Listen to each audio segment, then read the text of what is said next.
Donc pour clore cette édition, il fait partie des pionniers de l'art contemporain au Maroc qu'il pratique avec assiduité depuis le milieu des années 70. Rani Belmaachi dévoile ses dernières œuvres à Casablanca dans une exposition intitulée New Then and In Between. L'artiste y propose un cheminement esthétique très personnel qui vise à redessiner les contours d'un monde meilleur. Mustafa Ouda, Aziz Amrar et Dominique Orlando.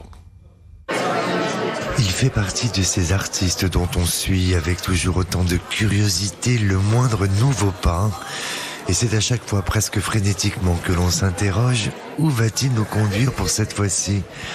On imagine sur ce même chemin rêveur qu'il aime emprunter depuis toujours et qui confère à l'ensemble de ses œuvres une certaine beauté très énigmatique. Il y a un travail un peu pop qui donne un petit peu de peps aussi à l'œuvre, mais aussi avec des aplats qui sont très intéressants. Il y a aussi cette confrontation de personnages avec l'animal qui donne aussi beaucoup de poésie aux œuvres. Donc c'est un travail quelque part un petit peu onirique, mais qui est un très beau travail, très touchant en tout cas. Il est vrai que chez Monsieur Rani, tout est toujours question d'envol et de volonté d'élévation.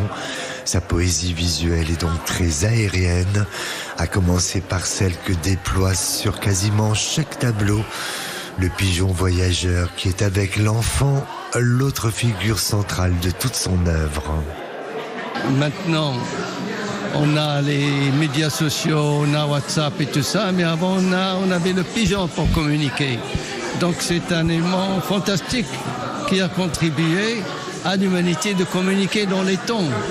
Le pigeon, c'est un oiseau loyal à son foyer. Donc il peut voyager pendant des années ou des mois et revenir au bercail.